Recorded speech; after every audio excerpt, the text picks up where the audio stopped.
warahmatullahi wabarakatuh. Selamat datang kembali di Haryana Official. Mbak semuanya, gimana kabarnya ini hari?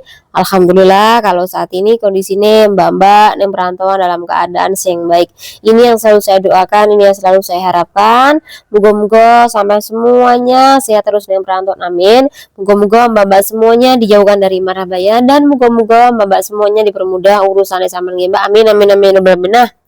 Mbak-mbak semuanya, hari ini saya bakal membahas tentang curhatan teman kita yang dimana ini mengenai pertanyaan, dan nanti dilanjut dengan kasus dimana ini menyangkut tentang kawan-kawan yang bekerja secara ilegal jualan apem. Surprise， 佢有咩反應？係即閃。我哋咧收到線報咧，就話你同14歲嘅仔仔有性行為喎，做乜走啊？可唔可以講下發生咩事咧？做乜走啊？我哋聽到你啲錄音喎，你仲講得好開。埋伏喺各處嘅同事亦都出動加入。你知唔知啊，先生？點解逃跑？你唔好跑啦！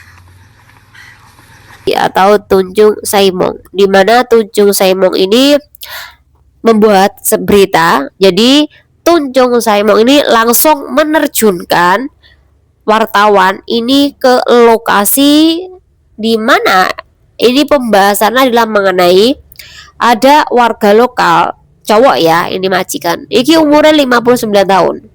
Kemudian warga lokal ini memiliki anak, Mbak, umurnya 14 tahun. Jadi masih anak lah, masih kecil. Nah, ayah iki mencari wanita, Mbak, di dating online.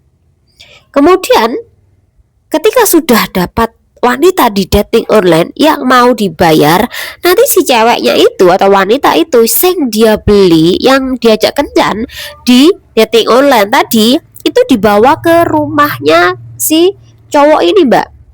Nah, ketika dibawa rumah cowok, nanti mereka melakukan hubungan intim. Ini 3 orang. Wah, 3 orang siapa aja, C? Si laki-laki itu dan juga anaknya. Jadi anak bapak main semuanya. Nah, kenapa ini kok bisa ketahuan?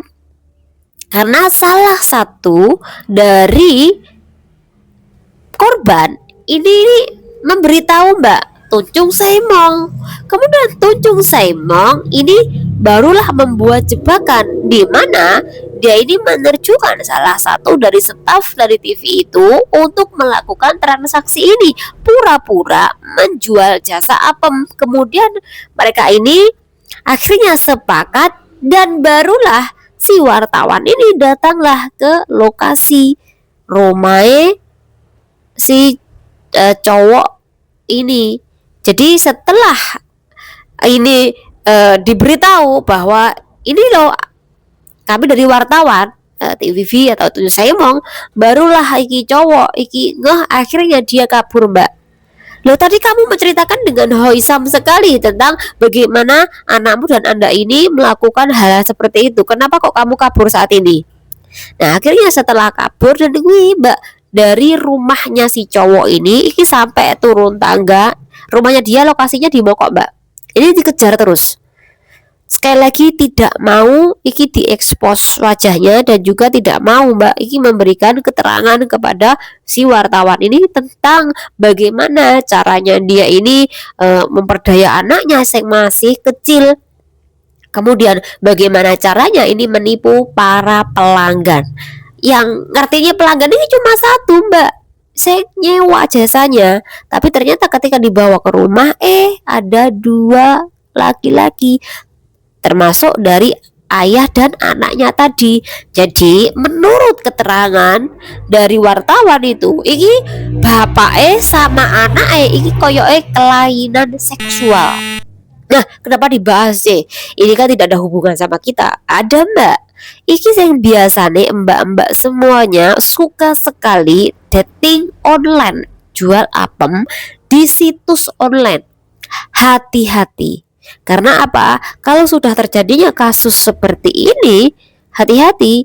Takutnya Anda ini nanti, maksudku Anda mau Mbak ngerjain 2 orang, padahal sama hanya mendapatkan duit cuman 200, 300, tapi Anda ngerjain 2 orang. Iya kalau dibayar, bagaimana kalau gratis? Harusnya Anda ini hanya melayani satu, tapi ternyata sampai di tempat itu 2 orang. Jadi 2 in 1. Jadi mainnya itu 2 in 1. Dan dipastikan sampean pasti nggak terima dalam kasus seperti itu. Jadi hati-hati ketika Anda ini kencan sama itu cowok, atau mungkin kencan sama pelanggan lainnya. Pastikan keselamatan Anda ini terjaga. Kemudian yang kedua, pastikan pelanggan Anda ini jujur dan benar-benar dia ini melakukan pemberian uang sebagai tips atas jasa Anda. Kemudian jangan sampai melebihi, karena ada kasus ini ternyata ini hampir sama dengan kasus yang terjadi di Yaumate dulu. Di mana di Yaumate dulu Mbak Indonesia, Ki mohon maaf ya, ini dulu ya. Ada Mbak Indonesia di mana dulu ini janjian dating sama Kongkong. Yang dia ngertinya sama Kongkong doang, Mbak. Tapi setelah sampai ke tempat Kongkongnya, ternyata di situ tidak hanya satu Kongkong, tapi banyak Kongkong. Jadi Kongkong ini membawa teman-temannya ke rumahnya. Kemudian di saat itulah dia nyewa cewek Indonesia. Di saat itulah Mbak Indonesia ini harus melayani para Kongkong. Bayang no, satu aja mutah, apalagi sampai banyak Kongkong yang harus dia layani. Nah di saat itulah mbaknya ini trauma, dilaporkan juga nggak ada gunanya. Karena apa? Jual beli. Sekali lagi, Anda menjual, dia membeli. Hal seperti ini oke, memang bisa ditangani, tapi sekali lagi ini kan ranah pelecehan ya, tapi karena memang murni ini pekerjaan secara ilegal yang dia lakukan. Jadi dalam kasus ini kamu nggak bisa nuntut lebih, apalagi kamu tidak bisa mendapatkan kompensasi. Karena apa? Kamu tadinya itu menjual, dia adalah pembeli. Akhirnya apa? Kamu gak dapat apa-apa. Malu ya iya. Jadi dalam kasus ini hati-hati kalau Anda ini bermain rame atau bermain di tempat rumah si pelanggan. Kamu gak akan tahu terjadi apa-apa sama kamu. Apakah dia hanya sendiri? Apakah dia sedang menyiapkan sesuatu? Atau sampai terjadi, maaf ya, mutilasi. Nah bahaya Ki. Makanya hati-hati ya Mbak kalau Anda ini dapat pelanggan. Ini saran saya, semoga bermanfaat. Oke, kita bahas kasus yang kedua teman kita, yang dimana beliau ini baru kerja di Hong Kong dapat 7 bulan. Jadi dia kerja di majikannya ini 7 bulan. Tiba-tiba majikan yang dia jaga, Mbah iki meninggal dunia, Mbak. Ketika majikannya meninggal dunia, Mbak Iki mau cari majikan lagi. Tetapi iki anak majikan iki tidak mau mengeluarkan surat finish kontrak, Mbak. Malah diputus kontrak kerja secara interminit, Mbak ini. Dan kemudian mbaknya langsung dibeliin tiket ini oleh anaknya bae atau anak bobo. Jadi mbaknya ini harusnya dia ini mendapatkan surat finish kontrak, dan juga dia bisa mencari majikan lagi tanpa dia harus pulang ke Indonesia. Karena waktu ketika terputusnya kontrak kerja itu kan dalam kurung 14 hari Anda ini bisa tinggal di Hong Kong. Kalau sudah melebihi 14 hari, jadi Anda harus pulang ke kampung halaman. Jadi dalam kurung waktu 14 hari Anda ini harus mendapatkan majikan. Tetapi dibelikan tiket sama majikannya. Nah, hal seperti ini gimana Kak? Bisa nggak sih dituntut? Bisa nggak sih dilaporkan? Jawabannya adalah bisa.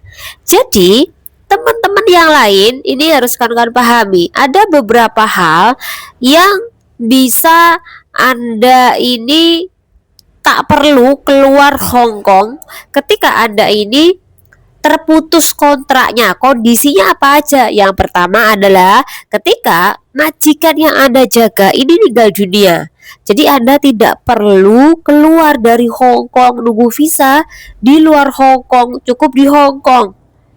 Kondisinya majikan Anda meninggal. Ini yang pertama. Yang kedua, ketika majikan yang Anda jaga sekeluarga ini keluar negeri.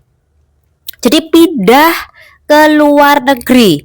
Anda bisa mendapatkan surat finish letter yang ketiga ya. Dimana yang ketiga ini adalah kondisi majikan Anda ini dinyatakan bangkrut. Jadi semacam majikan Anda ini di PHK oleh perusahaannya, dan majikan perempuan Anda ini juga nggak kerja setelah dia di PHK. Jadi dua-duanya ini tidak ada gaji setiap bulannya.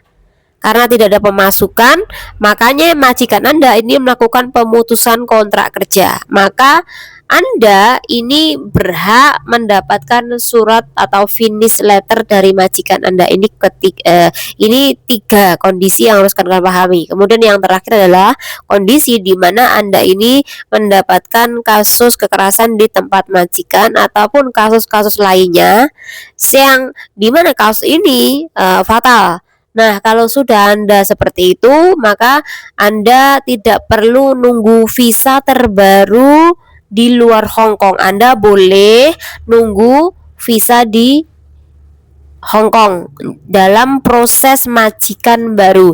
Jadi itu 4 kondisi di mana Anda ini boleh nunggu visa terbaru majikan baru di Hong Kong walaupun Anda diputus kontrak oleh majikan Anda atau terputus kontraknya oleh majikan Anda.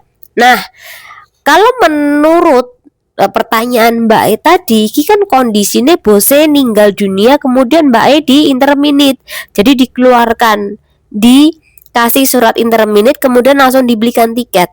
Seharusnya mbaknya ini kan bisa mendapatkan surat finish letter dari majikannya, tapi majikannya nggak mau mengeluarkan. Apakah ini bisa dituntut? Jawabannya adalah tidak dituntut, tetapi Anda harus melaporkan kejadian ini ke imigrasi. Jadi contoh gini Mbak, majikan yang Anda jaga ini bobo ya, ini meninggal dunia, tapi bobo ini tidak yang ngambil Anda. Jadi bobo ini bukan yang cimeng ngambil Anda.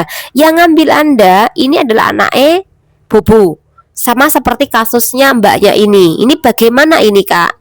Jadi kalau udah kasusnya seperti ini dan secara otomatis anaknya bobo kuwi nggak butuh tenagamu Mbak, makanya dia menginterminate Anda. Maka yang harus Anda lakukan, makanya sejak awal ketika mbah Anda ini meninggal dunia, Anda harus memiliki foto, di mana foto ini memberikan keterangan kalau yang Anda jaga ini meninggal dunia dan yang ngambil Anda ini tidak butuh tenaga Anda. Nah, kalau sudah seperti itu, Anda dapat buktinya, Anda bawa Mbak ke imigrasi. Bisa nggak saya ini nunggu visa majikan baru di Hong Kong? Karena kondisi saya ini ditinggal mati oleh majikanku. Kira-kira bisa nggak nunggu visa di Hong Kong? Nah, nanti ini tergantung kebijakan dari imigrasi. Karena kebijakan dari imigrasi ini ngelihat Mbak, pertama adalah Anda ini sudah dapat majikan apa belum dalam kurung 14 hari. Kalau sudah dapat majikan dalam kurung 14 hari, berarti Anda ini ke imigrasi ini mengajukan kontrak baru beserta dengan bukti-bukti yang sudah saya bilang tadi, di mana bukti kematian yang Anda jaga tadi, kemudian surat pemutusan kontrak kerja secara interminate dari anak majikan Anda. Sama menceritakan secara detail. Kemudian imigrasi juga akan meninjau selain Anda sudah dapat majikan belum selama 14 hari, karena itu batas maksimalnya 14 hari atau visa tinggal Anda di Hong Kong setelah terjadinya pemutusan kontrak kerja. Imigrasi ini juga meninjau Mbak, apakah agensi Anda ini mendukung Anda apa enggaknya. Karena kalau agensi Anda mendukung, berarti Anda ada tempat tinggal. Jadi Anda akan dibantu mengajukan kepada imigrasi. Majikan baru itu lebih bagus lagi kalau dia meminta tenaga Anda cepat bekerja di tempat dia. Dia juga merekomendasikan ke imigrasi, oh iki cecekku nggak perlu pulang ke kampung halaman karena aku butuh banget. Nah, dipastikan 100% itu bisa. Tapi kalau agensi Anda, majikan terbaru Anda ini tidak membantu, ini paling 50% Anda bisa nunggu di Hong Kong, Anda juga bisa tidak nunggu visa di Hong Kong. Jadi saya tegaskan, hal yang harus Anda lakukan adalah cari majikan sebelum 14 hari masa visa tinggal Anda habis. Ini saran saya. Karena kalau sampean ditinggal mati oleh majikan Anda, ini persyaratannya harus mendapatkan surat finish letter, kemudian juga harus mendapatkan bukti-bukti kematian atau surat kematian ini majikan Anda. Tapi foto itu juga sudah membuktikan, makanya keluarga yang ambil Anda ini juga kalau perlu difoto. Jadi ini sebagai bukti bahwa Anda benar-benar ditinggal mati oleh majikan yang Anda jaga. Ini saran saya ya Mbak. Oke, saya akhiri. Semoga bermanfaat. Dan diri, wassalamualaikum warahmatullahi wabarakatuh. Bye bye.